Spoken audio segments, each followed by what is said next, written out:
PCC academy 101% family institute. अंग्रेजी बोलना सीखी। पीसीसी एकेडमी अब सेक्टर 13-17 मेन मार्केट में भी। Head office model town near Aneja petrol pump Panipat.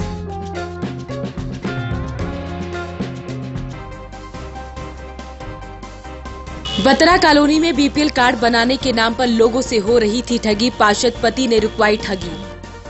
पाइट कॉलेज में शुरू हुआ 3 दिवसीय नाटक मंचन। कलाकारों ने कला के माध्यम से दिखाई कलाकारी। गांव जलालपुर में साफ पानी नहीं मिलने से ग्रामीणों में रोष। गुस्साए लोगों ने जल घर पर जड़ा ताला।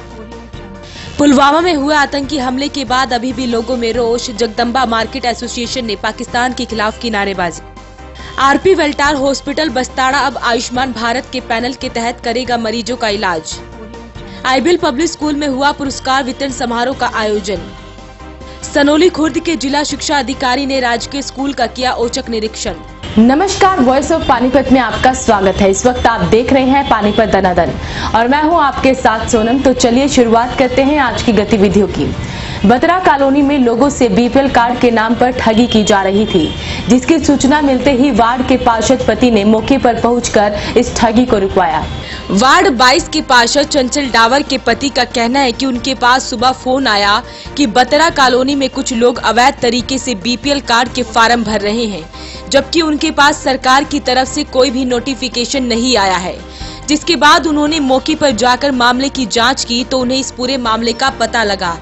पार्षद पति ने बताया कि फार्म भर रहे लोगों ने झूठ बोला कि उन्हें सीएससी सेंटर द्वारा भेजा गया है, और जब उनसे पैसे लेने के मामले में पूछा गया तो उन्होंने बताया कि वो लोगों से 80 रुपए ले रहे हैं। जिसके बाद पार्षद पति ने उनको फटकार लगाते हुए सभी को पैसे वापस देने की बात कही और लोगों से अपील की कि वो किसी के बहकावे में ना आए, जांच पड़ताल करने के बाद ही ऐसा काम करें। मामला ऐसा है, सुबह मैं अपने घर पर बैठा था। मेरी मिसेज जो वार्ड नंबर 22 से पार्षद है चंचल डावर, उनके पास फोन पर कॉल आई कि इसी तरह बतरा कॉलोनी में शिव मंदिर में कुछ लोग बीपीएल का कार्ड बना रहे, कार्ड के लिए फॉर्म भर रहे हैं, उसमें 80 रुपए लिए जा रहे हैं। तो ये सूचना मिलकर मैं वहाँ मौके पर पहुँचा। मौके पर इस बारे में सारी छानबीन करी।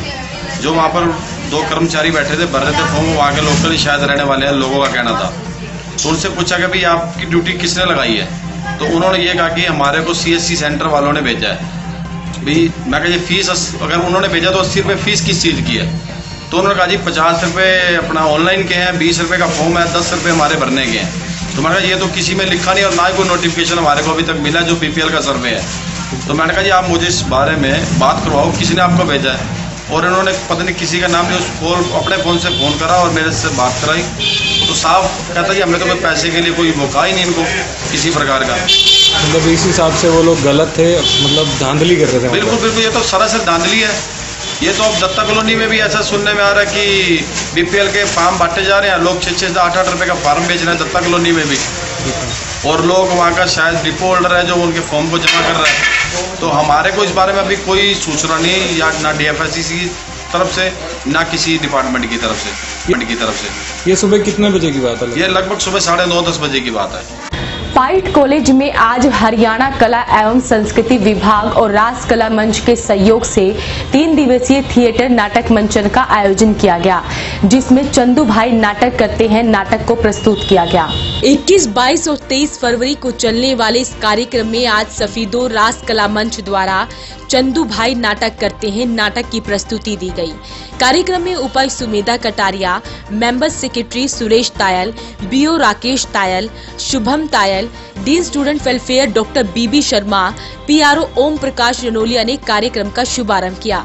कार्यक्रम में अतिथि के तौर पर आईबीएल कॉलेज से प्रिंसिपल मंजू शर्मा, मेहुल जैन, संदीप जिंदल, सविकार भारद्वाज, राहुल ओझा भी पहुंचे।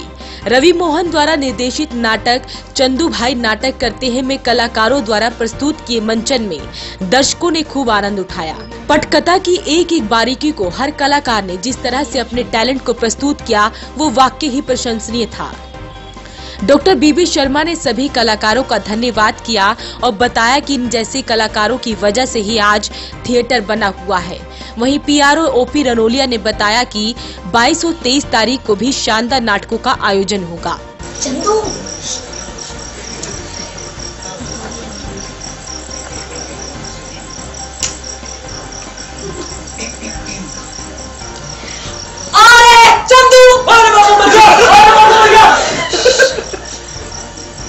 अली तुम कहाँ से टपक पड़ी? अगर आंटी ने देख लिया तो कमरा खाली करने के लिए बोलेगी। घबराओ नहीं, मुझे किसी ने नहीं देखा। अली तुम समझती क्यों नहीं? अगर किसी ने भी देख लिया तो मुसीबत हो जाएगी, और फिर पापा भी मेरी खबर लेने के लिए आते रहते हैं। अभी परसों की बात है। चुप करो चंदू, कितना बोलते हो तुम। अरे अभी तो यहाँ कोई नहीं है ना, कितना डरते हो तुम। तुम्हें मेरी हर बात मजाक क्यों लगती है? तुम जिंदगी में कभी सीरियस होगी या नहीं? चंदू, आजकल तुम्हारा बिहेवियर मेरे साथ बहुत रूड होता जा रहा है। जाओ, मुझे तुमसे बात नहीं करनी। ओह यार, अब इतनी सी बात पर नाराज हो गई? अपने चंदू से बात भी नहीं करोगी? ले बेटा, बादाम वाला दूध पी ले। आजकल तेरा बाबू गड़ा है राजी से तेरे से। अरे चंदू है। हाँ बाबू। अरे ये क्या रहा खबर में? क्या मेरा रिजल्ट आ गया कि? हाँ रिजल्ट आ गया, देख बताइए। ये देख, एक फोटो छप रही है तेरी। सॉरी गेला, देख तो लिख। मोटे मोटे अक्षर में क्या लिख रखा है? नाटक के एक भावपूर्ण दृश्य में चांद सिंह लावत और कली बनर्जी। देख ले। क्या हो गया जी? क्यों मेरे चंदू के पाछे पड़े रहा करो? तेरे पूत की करतूत छप रही है अखबार में, देख। टुकर छोरी गेला एडमिट क्या कर रहा है? बारे में मेरी नाक कटवा हुआ है वो। बस बापू, किसी की छोरी तो नहीं छेड़ी। आज ना कोई लड़ाई झगड़ा करे, नाटक है तो करे है। और अखबार में फोटो छपना कौन सी बुरी बात है? ये बच्चों को एक नाटक और थिएटर का एक उनको एक एग्जाम्पल मिले उनके किस तरह से, क्योंकि आजकल की जो इफेक्टिव लर्निंग और सस्टेनेबल लर्निंग की जब हम बात करते हैं तो ये है कि हम लर्निंग को किस किस तरह से, किस किस माध्यम से बच्चों तक पहुंचा सके। इसके लिए थिएटर एक बहुत इम्पोर्टेंट रोल जो प्ले करता है, क्योंकि थिएटर से जो एक चीज़ जो बच्चे एक रोल और करैक्टर प्ले करते हैं, जिसके अंदर हम अलग अलग जो हमारे पास सोशल इश्यूज़ हैं या कोई भी लर्निंग है उसके बारे में हम एक प्रस्तुत कर सकते हैं और बच्चों को ये सिखा सकते हैं और ये समझ भी सकते हैं कि कौन सी चीज़ कैसे होगी। और इसमें एक व्यंग भी होता है, एक स्टार भी होता है, और बच्चे इसके माध्यम से एक बहुत ही इफ़ेक्टिव, क्योंकि बहुत से एक रोल प्ले करते हैं डिफरेंट स्टूडेंट्स।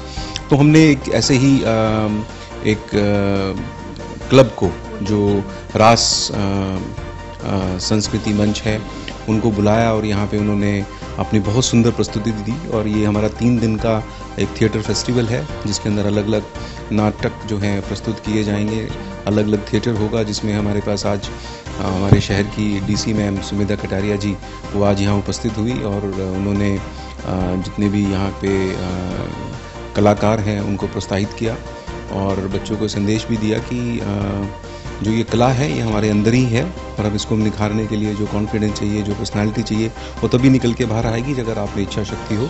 तो इसी तरीके से हम हमेशा से ऐसे प्लेटफॉर्म स्टूडेंट्स को देते रहते हैं और ये इनोवेटिव स्टेप्स हैं जो एजुकेशन सिस्टम के अंदर हम डेवलप करने की कोशिश करते रहते हैं कि बच्चे नई नई चीज़ें सीखें और ऐसी चीज़ें सीखें जो सस्टेनेबल हों और लॉन्ग लास्टिंग हों। ऐसा नहीं है कि आप आज अपनी रॉट लर्निंग में आज कुछ सीखा और कल फिर आप भूल गए, तो उन चीज़ों का पढ़ने का कोई फ़ायदा नहीं है।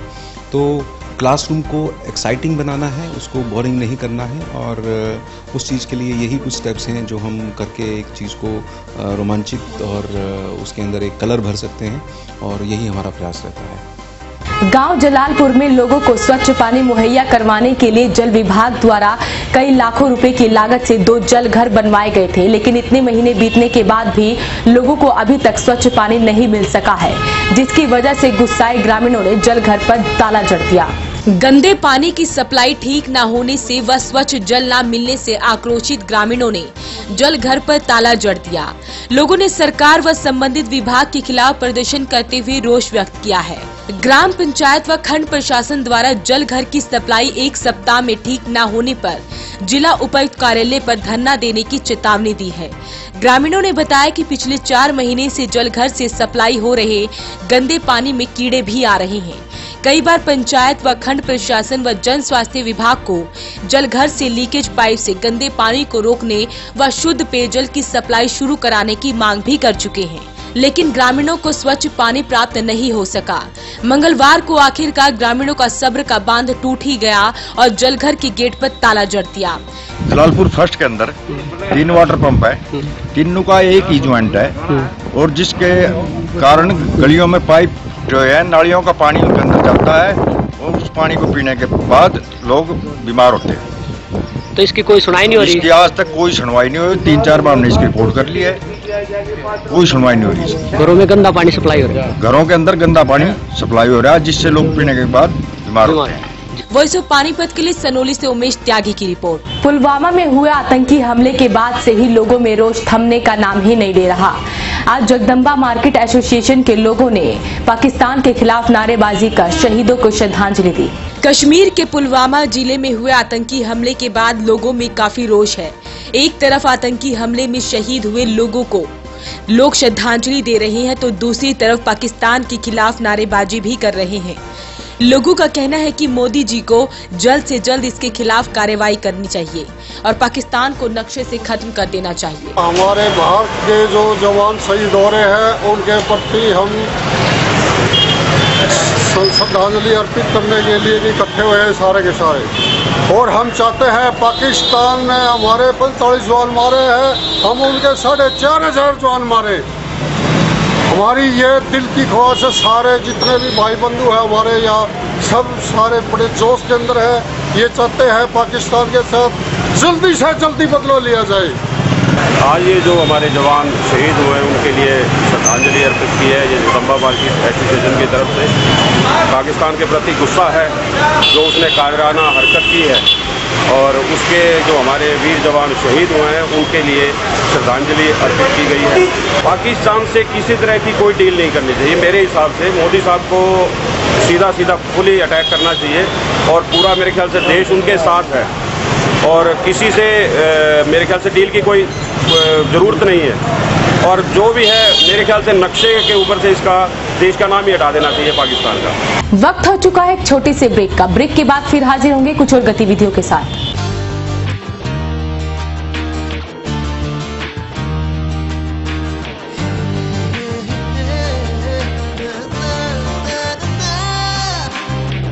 Add colors to your learning, life will be shining. You'll have a better future and you'll be smiling. Pride Sanskriti School, a better place, a better world. Pride Sanskriti School, सपनों से बेहतर कल. Pride Sanskriti School, add colors to your learning. Pride Sanskriti School, your life will be shining.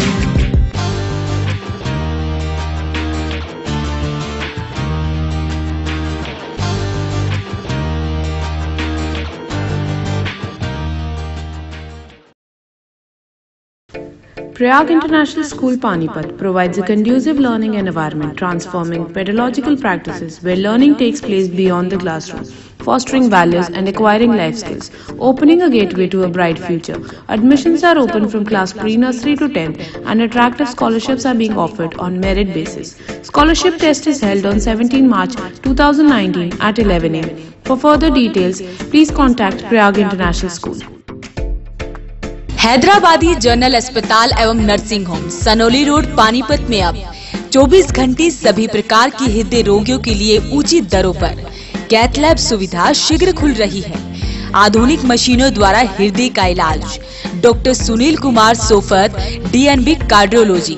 संपर्क करें 999 25 00 368 और 369। RP वेल्टार hospital Bastara में अब आयुष्मान भारत के तहत मरीजों का इलाज हो सकेगा।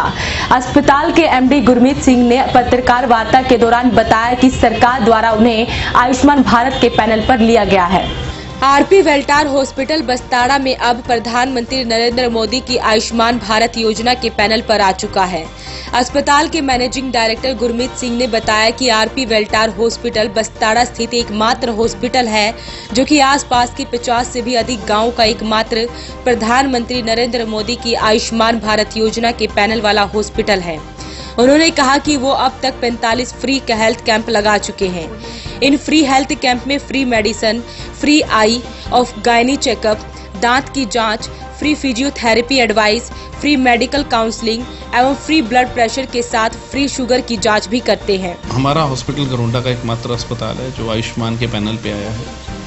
उस चीज़ को लोगों को अवगत करवाने के लिए, ताकि लोगों में ये जो सुविधा है वहाँ तक पहुँच सके, जन जन तक, उन्हें दूर ना जाना पड़े, उसके लिए एक प्रेस कॉन्फ्रेंस का आयोजन किया गया। आयुष्मान में हमारे पास जो है तकरीबन हमारे जितने भी स्पेशलिटी हैं, हमारे पास यहाँ पे 5-6 स्पेशलिटी हैं, वो सभी स्पेशलिटी कवर है, जिसके अंदर डेंटल हो गया, आइज़ हो गया, MD मेडिसिन हो गया, सर्जरी हो गया, गायनो हो गया, ये सभी स्पेशलिटी, इनके अंदर जो चीज़ें गवर्नमेंट ने हमें दी हैं वो हम फ्री ऑफ कॉस्ट पेशेंट के लिए करेंगे। 5 लाख रुपए का एक फैमिली का जो है इसके अंदर बीमा फ्री ऑफ कॉस्ट सरकार दे रही है। उसके लिए पहले एक कार्ड बनता है, कार्ड के लिए जो है हमारे यहाँ पे पेशेंट आता है, उसका कार्ड बनाया जाता है फ्री ऑफ कॉस्ट। उसके बाद जो है उसका जो भी ट्रीटमेंट है वो फ्री ऑफ कॉस्ट है।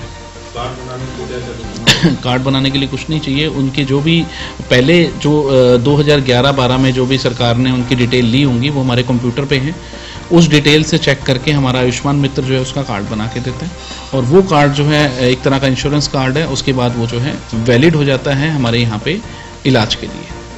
आईबीएल पब्लिक स्कूल में वार्षिक पुरस्कार वितरण समारोह बड़े ही हर्षोल्लास के साथ मनाया गया है, जिसमें बच्चों द्वारा गीत भी गाए गए। कार्यक्रम की शुरुआत स्कूल के विद्यार्थियों द्वारा स्वागतम गीत गाकर की गई। कार्यक्रम में बच्चों द्वारा रंगारंग प्रस्तुतियां भी दी गई।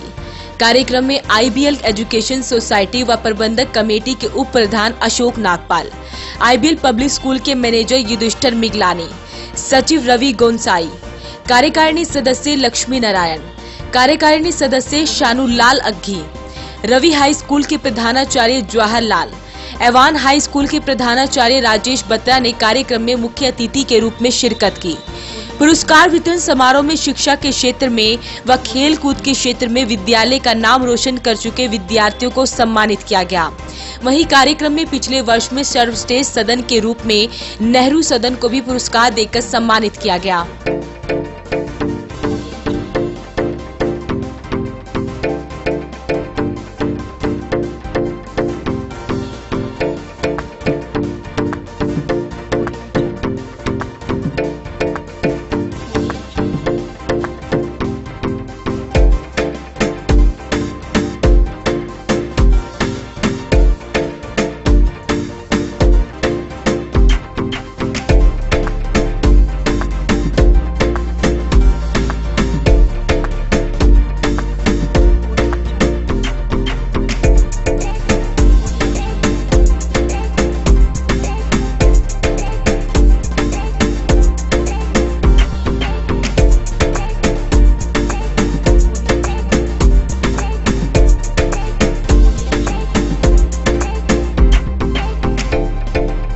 आज आईबीएल पब्लिक स्कूल में एनुअल प्राइज डिस्ट्रीब्यूशन है।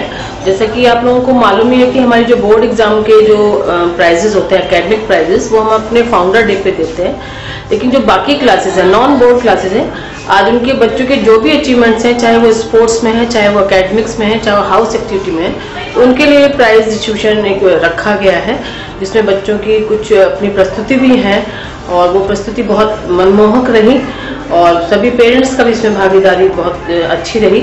सारे पेरेंट्स और बच्चों को ये हमने गेट टुगेदर इसलिए किया था कि बच्चे और पेरेंट्स एक साथ एफर्ट करते हैं जब स्कूल के साथ, तो बच्चे हमेशा आगे ही निकलते हैं और सक्सेस हमेशा बच्चों को मोटिवेट करती है। अगर हम सक्सेस को अप्रिशिएट करें तो बच्चे अच्छे काम के लिए जरूर अप्रिशिएट करते हैं, तो इसीलिए फंक्शन रखा गया था। सनोली खुर्द में जिला शिक्षा अधिकारी द्वारा राजकीय स्कूल में औचक निरीक्षण किया गया। निरीक्षण के दौरान स्कूलों में खामियां होने पर स्कूल के इंचार्ज को फटकार भी लगाई गई और साथ ही इस कमियों को दूर करने के लिए आदेश भी दिए गए। डीओ विजेंद्र सिंह नरवाल, बीओ ज्ञानी राम कौशिक ने राजकीय सीनियर सेकेंडरी स्कूल का औचक निरीक्षण किया। निरीक्षण में डीओ विजेंद्र सिंह नरवाल ने स्कूल के अंदर सूखे पड़े पेड़ों और कमरों के अंदर लगे जाले व गंदगी देख स्कूल प्रिंसिपल संजय कुमार को फटकार लगाते हुए कहा कि स्कूल के अंदर कई पेड़ सूखे पड़े हैं जो कभी भी बच्चों के ऊपर गिरकर हादसा हो सकता है और कमरों के अंदर भी जाले लगे हैं, इनकी सफाई नहीं है। इस पर डीओ ने तुरंत स्कूल इंचार्ज और स्कूल के सफाई कर्मचारी सुरेंद्र को कमरे में लगे जाले व गंदगी आदि दिखाते हुए फटकार लगाई। इसके बाद डीओ नरवाल ने स्कूल में कक्षा 12वीं से लेकर पहली कक्षा तक के बच्चों की बारी बारी से कक्षाओं के अंदर पढ़ रहे बच्चों से पढ़ाई संबंधी 60 सवाल किए, जिसमें 6ठी से 12वीं कक्षा के बच्चे 40 सवालों में से 35 सवालों के जवाब नहीं दे सके। वहीं प्राथमिक स्कूल के बच्चे 20 सवालों में से 15 सवालों के संतोषजनक जवाब दे पाए। इस पर डीओ नरवाल ने सीनियर स्कूलों के बच्चों द्वारा पढ़ाई संबंधी सवालों के जवाब न देने पर नाराज दिखाई दिए और स्कूल इंचार्ज सहित अध्यापकों को भी बच्चों की छुट्टी के दिनों में भी अतिरिक्त कक्षाएं लगाकर पढ़ाई पर जोर देने के निर्देश दिए। आज जो है Sanauli Khurd senior secondary school का प्राइमरी स्कूल का दौरा किया गया, जिसमें बच्चों के शैक्षणिक स्तर को जांचा गया, जिसमें जो सीनियर सेकेंडरी स्कूल है उसका शैक्षणिक जो स्तर है वो इतना अच्छा नहीं पाया गया, लेकिन प्राइमरी का जो स्तर है वो अच्छा पाया गया और प्रिंसिपल साहब को निर्देश दिए गए कि उनको अब भी जो है अतिरिक्त कक्षाएं लगाएं ताकि परीक्षा तक जो बच्चे काफ़ी और मेहनत करके एक्स्ट्रा क्लास लगाकर छुट्टी के दिन भी क्लास लगाकर ताकि बच्चे जो है वो परीक्षा में अच्छे अंक ला सकें। उस विभाग की तरफ से निर्देश तो सक्षम का जो चल रहा है, हमारा यहाँ पर जो है टेस्ट हो चुका है जिसका रिजल्ट जल्दी आएगा, जिसमें तीसरी, 5वीं और 7वीं की क्लास की जो है परीक्षाएं हो चुकी हैं और उसमें हमें पूरी उम्मीद है कि हमारा जो ब्लॉक है वो पूरा सक्षम हो। विद्यालय की साफ सफाई के बारे में भी हर चीज़ का जो निरीक्षण किया गया, जिसमें साफ सफाई जो है उचित नहीं पाई गई। इसके अतिरिक्त जो भी जहाँ पर भी कुछ चीज़ें जो है वो ऐसी मिली जो नहीं होनी चाहिए, उनको रिपेयर की आवश्यकता है तो वो भी रिपेयर जो जल्दी करवाई जाए और जो चीज़ें वो यहाँ पर फालतू में हैं जिसका कोई यूज नहीं है उसको जो है तुरंत हटवाया जाए। वॉइस ऑफ पानीपत के लिए सनौली से उमेश त्यागी की रिपोर्ट। आज की गतिविधियों में बस इतना ही। जुड़े रहिए वॉइस ऑफ पानीपत के साथ। नमस्कार। Sponsor by RP welter multi speciality hospital Gharaunda. Phone number 7418000000। Associate partner of Jaipur golden hospital Delhi. हर प्रकार के पुरुष व स्त्री रोगों का इलाज उपलब्ध है। 20 साल की एम्स रिटायर तजुर्बेकार डॉक्टरों की टीम द्वारा आंखों, दांत, सर्जरी, डिलीवरी, फिजियोथेरेपी व मोतियों का सफल इलाज। Complete body checkup only on 900 rupees. Balaji electronics, कोई भी प्रोडक्ट आसान किस्तों पर उपलब्ध। LG, Samsung, Godrej, Carrier, Daikin, authorised dealer. ASM RO all model available. Oppo, Vivo, Samsung, Apple mobile भी उपलब्ध। Phone 9812214543। GT road near Federal Bank Panipat. LK Honda, Gohana road Panipat. बेटी बचाओ बेटी पढ़ाओ स्कीम के तहत केवल 101 रुपए डाउन पेमेंट पर आधार कार्ड व बिजली बिल लाएं और कोई भी गाड़ी ले जाएं। LK Honda, Gohana road Panipat, Assandh road Panipat व GT रोड समाल का। लॉर्ड शिवा एंटरप्राइजेज, अपने आप में एक पहचान। Near hotel West Panipat.